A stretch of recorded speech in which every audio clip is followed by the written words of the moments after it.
Well, I am Dr. Tina Baker. I'm excited, the host to Life Without Limits podcast, and we are going to shift things a little bit. We've been talking about the PKs, which is pastors' kids, and we've had an amazing conversation.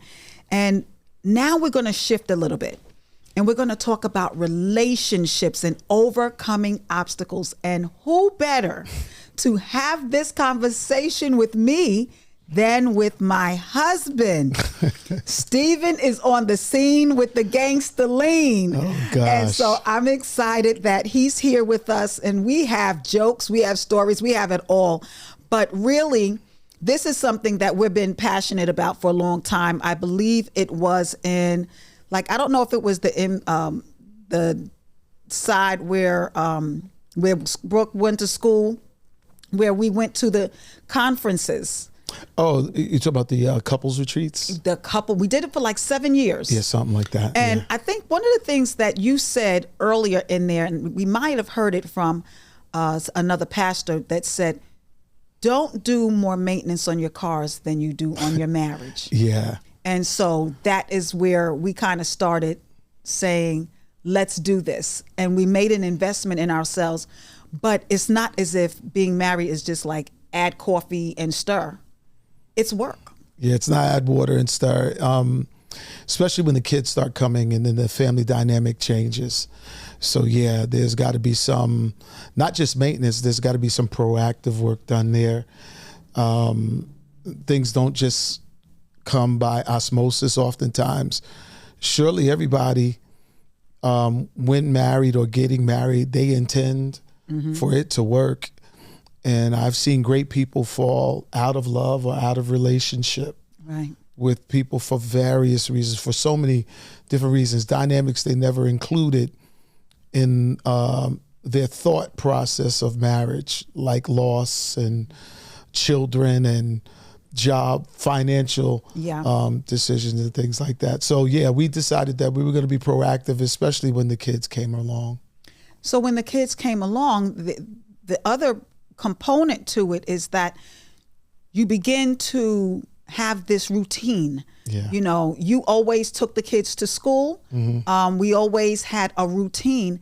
And the danger of the routine is when you fall into the routine and you don't know how to get out of the routine, because the kids will leave. They grow up and they leave. And it's like, how do you keep the romance? Because obstacles in life are going to happen. We can't stop that. But how do you handle overcoming obstacles while you're stuck in a routine? But you know what? Usually the romance is kind of like the thing that falls off, you know, and it usually gets supplanted by obligation. So there is this idea, at least from my vantage point, the obligation becomes the macro in the relationship.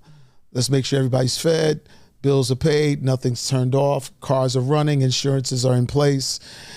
And then we don't know that kind of chips away sometimes at the romantic part. We don't usually intend for that to happen, but that certainly happens, and it happened with us, you know, for sure.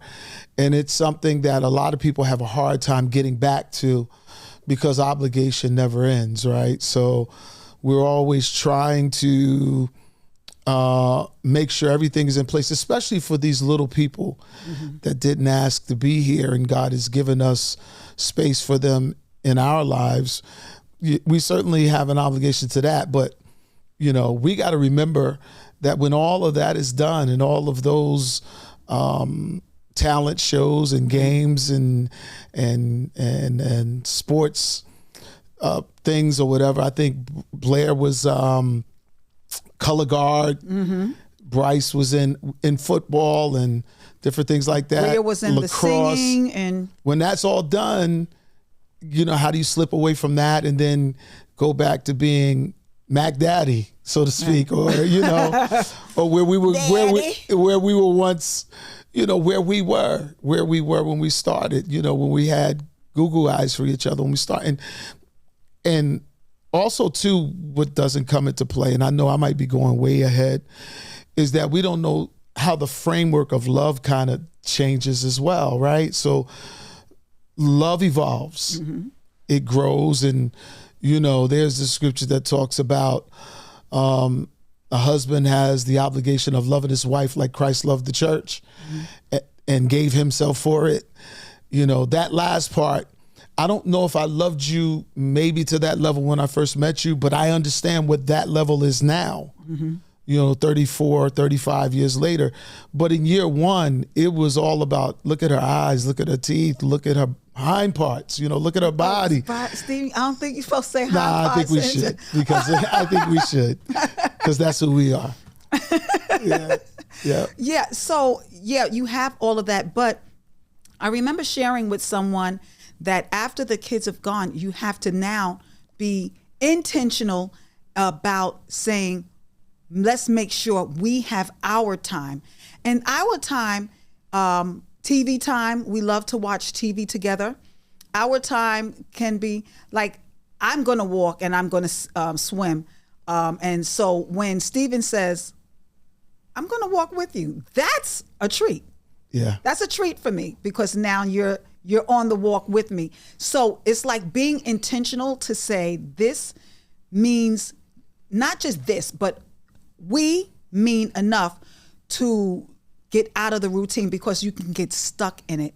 Not only that, but life comes with obstacles and situations and issues. And how do you not fall apart without losing it mentally, because you don't know how to climb out of that obstacles? Listen, the Bible says many are the afflictions of the righteous, but the Lord is going to deliver them out of them all. And so many marriages are failing at that scripture, that the obstacles was just too much, and it was too much to overcome, that it becomes that we fell out of love. But don't you remember the altar? Well, we first got together. I remember we intentionally wanted to wait on having children. Yep, 3 years. So we got married when we were 24. When it was around 27, I think we miscarried first. We did. And then we had Bria after that. But we were intentional about waiting a little bit to get to know each other in that wait period for us. So let me just say this. When you get married, you are excited and googly eyes, as Stephen said, over I like you, right? I'm living at my house, you're living at your house. But then once we are married, there's another meeting that you have to have. Who you married, who you was engaged to, and who you married is different than who I should say it differently. Who you was engaged to is different than who you married, because now you're going to see them in their raw stage. What their breath smells like when they wake up in the morning, then you better be quiet. Lord knows. All of these things. And now you have to become acclimated to that. I'm seeing you like, oh shoot, I didn't know he farted. I didn't know these ways, these things that you didn't know. And you have to now get acclimated into that, and the two shall become one. I think that fusing comes with some of the little nuances that happens in the marriage, not just those negatives or perceived negatives that you mentioned, but I think there's other nuances that add to the love and respect that you kind of have for one another.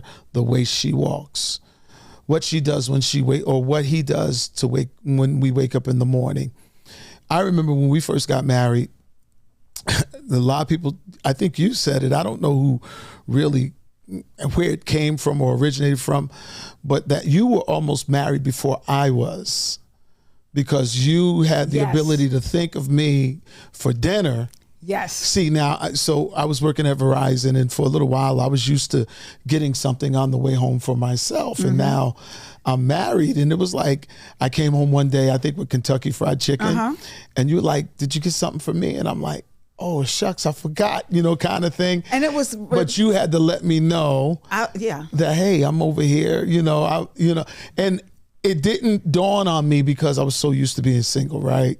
But then there was little things like that. And when you shared that with me, I think the love that I had for you, I appreciated you saying something that you saw. Right. And when you said something, I tried my best every time to improve on it. Yeah. So so those little things, it's not the mistakes that are made, it's will you improve that? Right. And being intentional to improve that. Right. And that was, when it was actually McDonald's and I was like, did you bring me something? Right. And so we have to remember to bring each other something, and so we began even in our obstacles I remember in our 16th wedding anniversary, I said something to you like, let's do report cards. Let's see who's doing good in school, in the marriage school. And you was like, no, I'm not doing that. And I was like, well, I have some scores for you. Right. And the thing is like, make it happy, make it funny, make it a game, but be truthful. And I think what happens to a lot of marriages is that they hold back the arguments or they hold back the disagreements so that it's not an issue, but it becomes a bigger issue. For me, though, that's a tough one because I saw my parents argue. And I didn't like what I saw when it ended. It wasn't abusive. No, yeah. But my father was more of the extrovert in the relationship. Mm-hmm. So I hated seeing my mom after those arguments. Right. Because I'm kind of sort of, I don't know if I was a mama's boy or anything like that, but I hated, for some reason, I hated seeing mom upset. Dad, for some reason, he walked away from the disagreements all right. He could go watch news. He could go do whatever he was doing. But I saw mommy wear it. And I didn't like the way she seemed after their disagreements, the disappointment she had in her face. So for me, straight on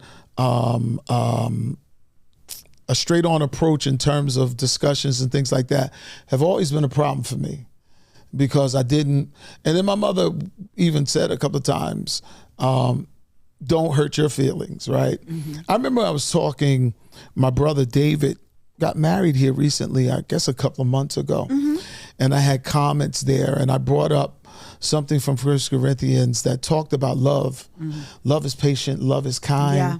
And then people went into quoting the rest of it, right? But I wanted to stop at the kind part.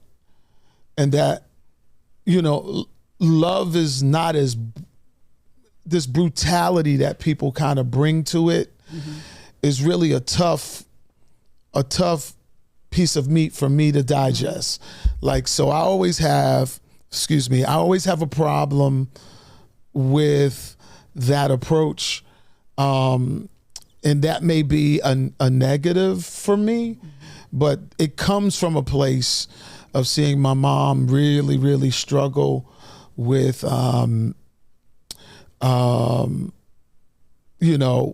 how she seemed, how she looked after those, right? And my father's what, 6'2", 6'1.5" or something like that. My mother's a little thing, 5'3", 5'4". So I hated seeing that. And I didn't come to her rescue because you dare not do that. You don't step into their relationship. But I thought maybe, just maybe, I wanted to be a little more kind in my relationship, and so that's dealing with personalities, right? Because mommy, if we're going to talk about, the parents, they had their different ways, right? And not to say this is right and that is wrong, but knowing that even with our flaws, there's a love, right? That when this dust settles, right, it's still there. And I think that some people today, when they have the arguments, they're already thinking like, I might have made a mistake with this one, as opposed to staying and seeing what love looks like at 34. At 34 years old, I think it was hard for me and maybe for you when the kids started moving, and it was like, wait, what do we do now? And we needed to find out that the Tina and Stephen, or the Stephen and Tina that started so many years ago, is still here, but we got a little issues in our joints, knees is a little bit ailing, but the love, it goes through different dimensions and it goes through different levels that says, wow, I didn't know that even when he's getting on my last nerve, and I ran out of nerves. I ran out of nerves. I needed to borrow somebody else's nerves and I'm sure I got on your nerves, but it never stopped us from saying this is over. I always wanted to be kind, even in disagreements, and I know that I can be. Okay, come on now. I can be. Yeah. But you've never got on my last nerve. Oh, babe, I can't change my response. No, I gotta stick with it now. No, it is what it is, right? But so when you're up, I'm down. When I'm up, you're down. So the thing, and what I'm trying to say is, we usually aren't suffering the same way at the same time.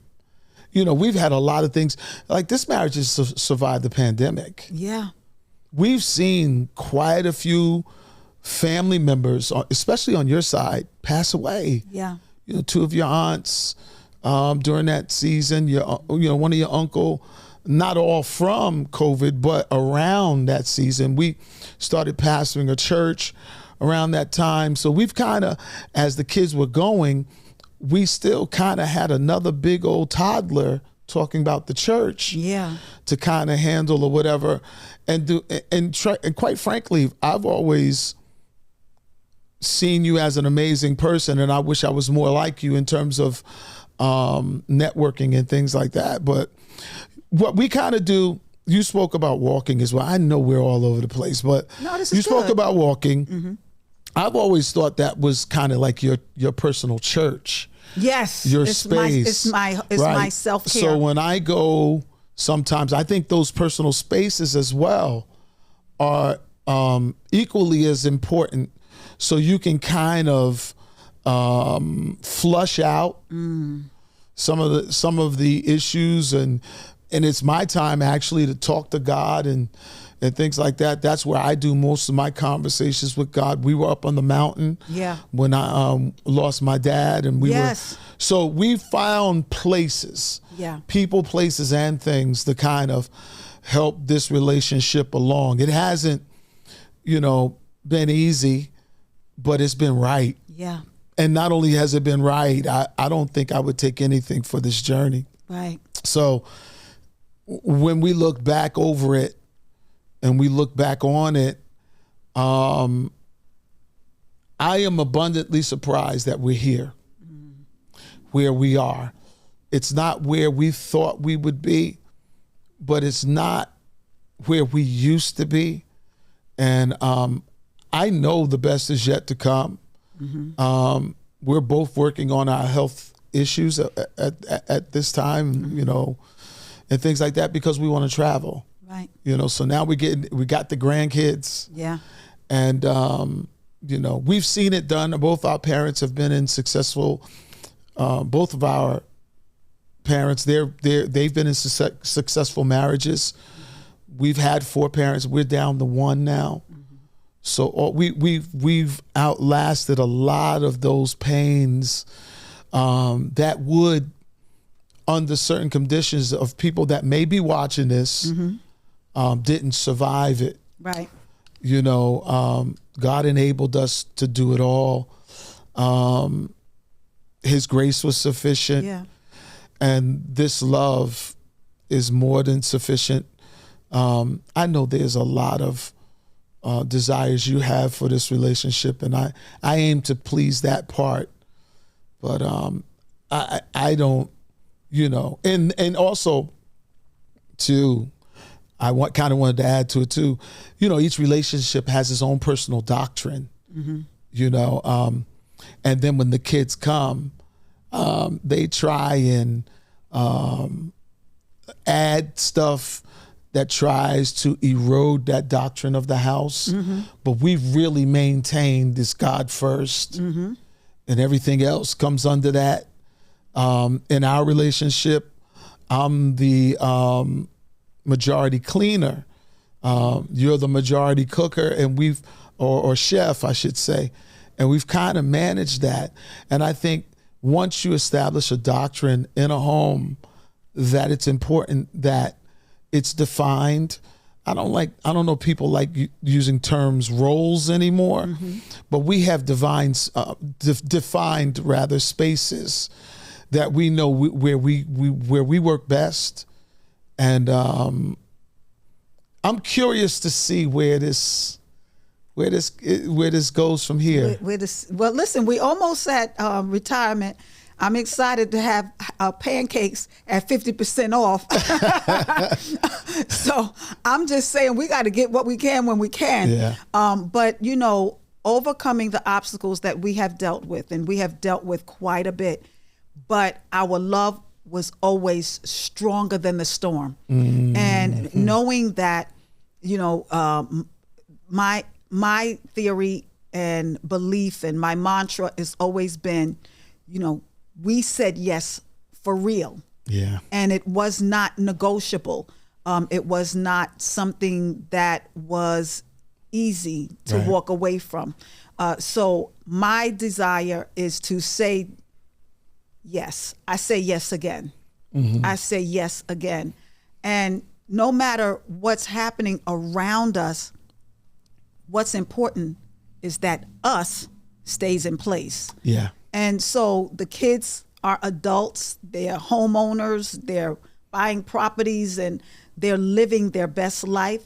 And that's what's supposed to happen for them. But I never want us to go in different directions, because you mean the world to me, and I know I mean the world to you. So when you know what you have, somebody's always going to try to creep. Somebody's always going to try to get in the DM. Not my DM. The devil is a lie. I don't even have a DM.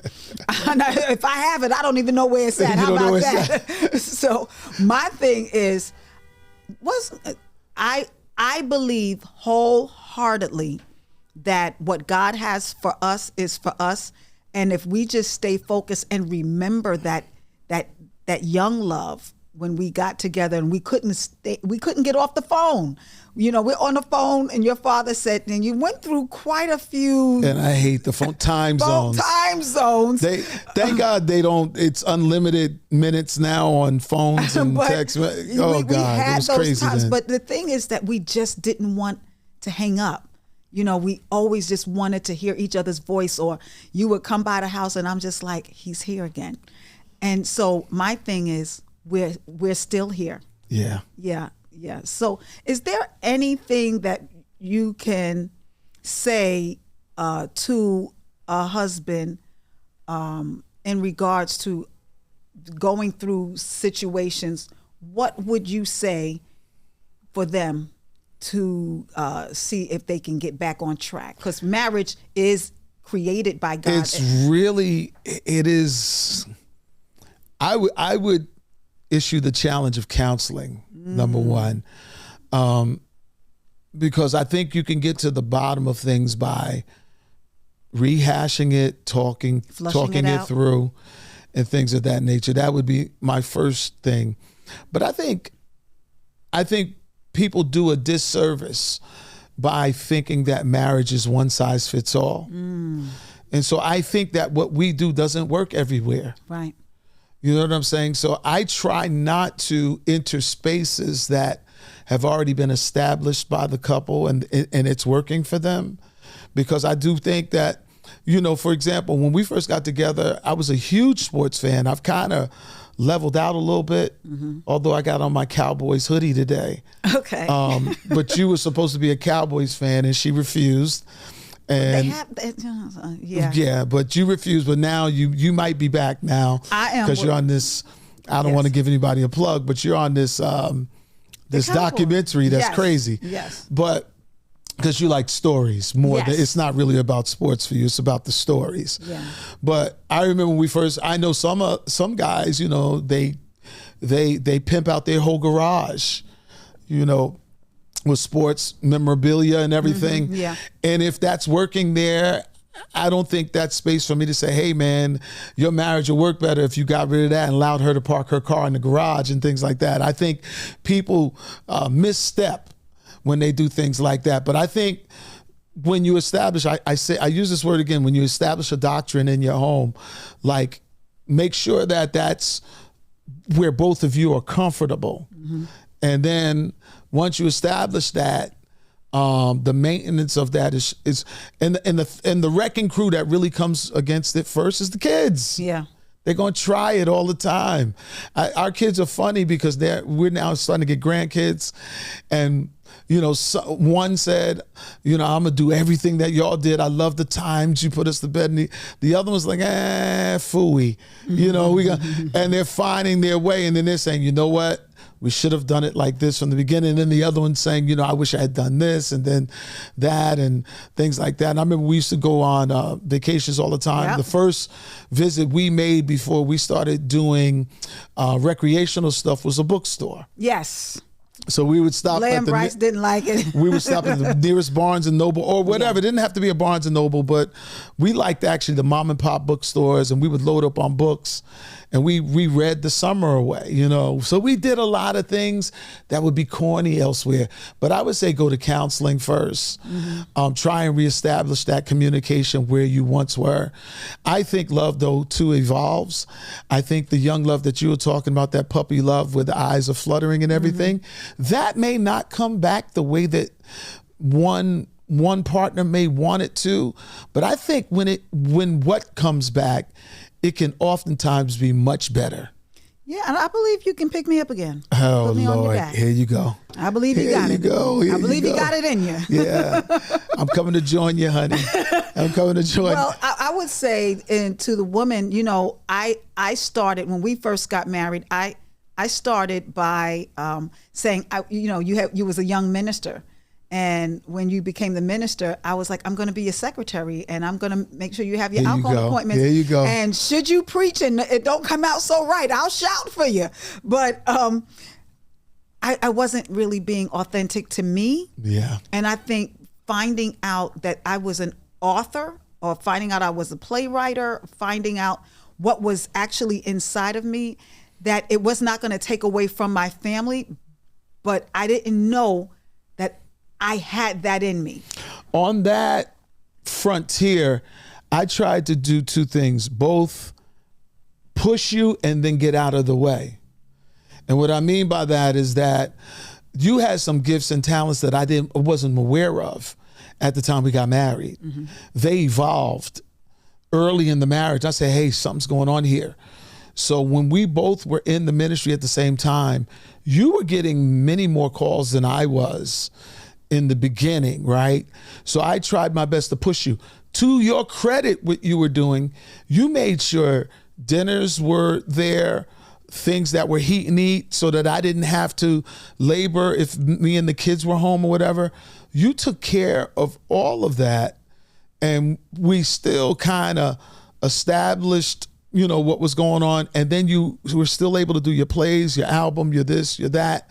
So sometimes when I saw you at work, because who's the worst critic in your house? Sometimes it's your spouse, right? Yeah. And so I didn't want that voice hindering that growth. So sometimes I didn't feel that out well enough. And then there were times you were looking for me for help. And I was like, wait a minute, you know, kind of thing. And I had to apologize to you for a couple of those things, because I'm like, hey, this is your time. This is your season. Go for it. I don't want to block that. I don't want to hinder that. But, you know, I didn't read that well. And that's another part of relationships as well. What if you misread or misinterpret what you read? Mm-hmm. What if you misunderstood which was what was black and white, and then you saw it in color, and in color it looked different. I mean, imagine what the honeymooners look like if they were in color. Like, would they be the honeymooners to us, you know? Or is the innocence in the time in which they were introduced to us, and we could see their storylines differently because it was in black and white. It was plain. It was plain as day. And sometimes when we have full on color, it's like, oh man, I didn't see that whole scene. I missed it. And how did I miss it? So there were seasons, again, you were up and I was down, or there were seasons I was up. I remember another time too in this relationship. Remember, I got suspended on my job. Yeah. Those are rough times. Those are things that people don't want to talk about. You didn't dog me out. You good for nothing. You da da da da da. You immediately, you saw the pain. You like, babe, it's gonna be all right. Yeah. We're gonna do this. We're gonna be okay. We did not split up. I did not go home and take a week off from the relationship. You didn't leave me, you know, in a season where money management was a problem. You prayed me through those seasons. And so, yeah, this has been one heck of a ride. Yeah, but it's a good ride. Yeah. And, you know, talking to you, who you're hearing us having this conversation, and maybe something resonated with you in this conversation. Maybe you heard something, and maybe you're looking even for more information. You know, really what this podcast is to have a conversation that will open up your understanding, and in all you're getting, get an understanding. Me having a conversation with my best friend, my honey bun, my good thing. Yeah. See, I know how to get you smiling. It's greater later. Greater later. Glory. But yeah, just 34 years. In September, it'll be 35 years. Yeah. And I'm not tired yet, you know. And so thank you for hearing us. This is a safe place, and it's a place where you can really be heard. I loved everything that you said. It was just so therapeutic. Thank you, babe. And just making sure that we're going to keep going. Tomorrow we'll do another recording on relationships with the Jeffersons. And I'm not talking about Wheezy. I'm talking about the Isaac and Kathy, Pastor Isaac and Kathy is going to have a conversation, and I'll interview them. And I want you to do me a favor and subscribe to my YouTube channel. It's Life Without Limits by Dr. Tina. You can take that and share it. I would really appreciate that. Then my Instagram is Life Without Limits by Tina Baker. And that's going to be for the Instagram. So what I'm asking you to do is to share the information and get that information out. I can't tell you at this moment when we're going to launch it, but you will know because my engineer is amazing, and Jay is going to put everything together at the right time, and we're going to get everything done. But in the meantime, love always wins. Give me some umma. Oh, Give me Lord. umma. Here we go. Mwah. See you later. Thank you so much for joining us. Thank you, baby. This is a great conversation. Bye-bye. Bye.